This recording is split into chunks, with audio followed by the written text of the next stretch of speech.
Hi, I'm Jace. I'm Chris. Welcome to Wine Chat. All right. Today on Wine Chat, we're going to read an email sent to us, which is proof that somebody out there is actually watching. And We wrote it. No, seriously, we do have a viewer, and this is Caitlin from Aurora, right? yes, it is. And Caitlin writes in to ask, are white wines just for old ladies? Well, Caitlin, if white wine is for old ladies, then buy me a Buick and a perm, because I love white wine, and I think you should And a lap too. dog. And I think you should too. And but I know why you don't. Let's discuss that just ever so briefly here. I have a theory. It goes like this. There's a vicious cycle of bad white wine. It starts off actually with a good white wine, I think, most of the time. You have one, you say, I really like that white wine. But when you go to the store, you think, well, that's the only white wine I've ever tried. I really don't know a whole lot about it. Let's get this cheap Chardonnay. So you take home a cheap Chardonnay. You're kind of disappointed. And from then on, you just really aren't that thrilled with white wine. So that the next time you go to the store, you decide, hey, I really liked that white wine that one time. Let me go back and try a white wine again. But I don't want to spend a lot of money on it, and I don't really know a whole lot about white wine. So you pick up a cheap Chardonnay from Australia or California, and the results are pretty much the same as they were the last time. And this just keeps going because we never really branch outside the box. Now, I'm not trying to say that there's anything wrong with Australian Chardonnay. I do on occasion drink Australian Chardonnay, and Chardonnay in general is starting to get a bad rep, and I think we're going to address that in a future episode. Definitely. But right now, we're going to talk about some things that are maybe outside the box, so that if you're bored with the white wine you're drinking, well, maybe it's your fault. So let's try to think outside the box. We'll try some different wines. If you don't like any of them, you can write us some hate mail. What do we got today? Today we have three whites you're probably not really that familiar with. We have a Verdejo from Spain. We have a Viognier from Oregon. No, Washington, actually. Washington. Walla Walla, Washington. And a Torrontés, a very exotic sounding grape from South America. And we'll get to the Torrontés last, but Torrontés may at this point be the one you're most likely to find on your local store shelves, and certainly find a lot of them online at internetwines.com. Torrontés comes from the same place where all those Malbecs came from that we tasted on a previous episode, Argentina. There's also some grown in Chile, but it's really making a splash in South America, and it's really a pretty good value for white wine. First thing we're going to talk about is the Naedes here. This is a Spanish wine. It's made from Verdejo. Verdejo is predominantly grown in the Rueda region of Spain, and it's often blended with Sauvignon Blanc because they have a sort of a similar characteristics. You're going to find Verdejo to be very aromatic and herbaceous, usually have a pretty strong acidity to it, and pretty well balanced overall. And this Verdejo in particular, the Naedes, is a wine we like a lot. It is a 91 Parker if you care.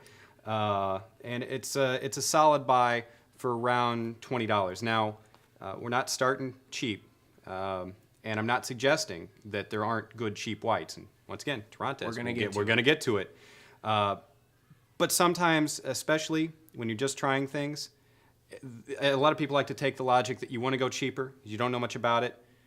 Get something good. You'd spend $20 on the red. You know you would. Why not spend $20 on your white? So, moving on, Viognier. Now, what I like about Viognier, and I do really like Viognier, is it can potentially give you a little bit of that cream that you're getting from maybe the Chardonnay that you had that one time that you really liked. But what it's also going to give you is this big, powerful nose. So you put your nose in that glass, and it doesn't just sit there. It's not all bland. It's flowers and peaches and pine, and even lowly Viognier has some of this. And the best of it, just it fills the room. Sometimes you can get a little waxy character out of it. There's a lot of things that can happen in Viognier that are going to make it a little different from maybe other white wines that you've had. As we mentioned, this one in particular, the K is from Walla Walla, Washington. Just love to say that. We really just pulled it so we could say Walla Walla, Washington. Walla Walla, Washington.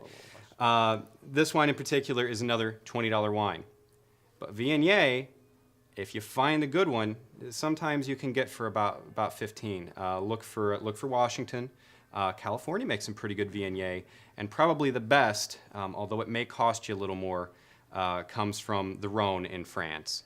But finally, we're going to get to Torrontés. And we're big fans of Torrontés because if nothing else, you get some of that same flower, some of that same peach and other just strong fruit from Torrontés that you're going to get from Viognier, and you're going to get it for a lot less. So right now we're drinking some Urban Uco Torrontés. Urban Uco Is the label. This is a sub $10 wine, and now first thing you notice, there's a little spritz in there. Yeah. There is just a hint of fizz in the wine, and that's not because it's carbonated, and it's not that fizzy. It's because the wine has seen very little air. It's probably been fermented in stainless steel, hasn't really seen wood. For those of you who are scared off by oak, this is a pretty good wine to get. Not that there's anything wrong with oak when it's done right, but this wine didn't need it. And it's a good decision to make. I'm getting definitely peach and perfume. I mean, just straight up, you open a perfume bottle. Peach is the fruit for sure. And yeah, lots of, I don't know, lavender maybe, a little flower. I could see a little lavender, yeah. This might not be an old lady wine, but there's a little old lady perfume in there. But I'm not going to hold it against it. It's a pretty tasty wine. Now, the other thing we can say about Torrontés is it tends typically to have a little acidity. And I've had a couple examples that were a little flat. For the most part, Torrontés holds up well to food. Yeah. And we haven't covered this yet in our videos here. If you want a wine that's going to hold up to food, look for wine with a little acidity. It's very important. You get a big flabby wine, it just falls apart at the dinner table. Especially with the whites. I think that's really crucial for white wine. Yeah, white wine potentially pairs with a wider variety of food than does red. But you're going to have to find one with a little acidity. So not necessarily the one that tastes best in a blind tasting, not necessarily the one that got the 92 Parker, but one that is balanced and maybe even leans to the acidic side, as this does. This is good. So let's give this a taste.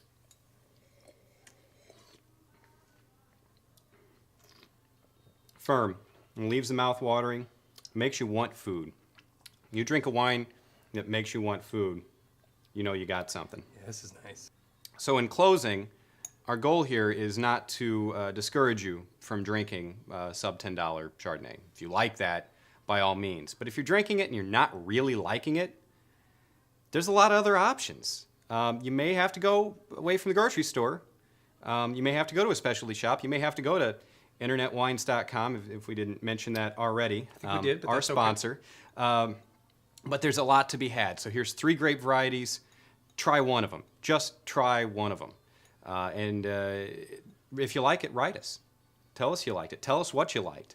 And we'll do more of these because there's more grapes out there. Don't get stuck with Chardonnay, Sauvignon Blanc. There's probably 20 white grapes you should know. So that said, thanks, Caitlin, again for the message, and thanks. There were some other suggestions on that message that we're going to take into account. If you have a question, send it to questions@winechat.tv. Until next time, salute. Salud.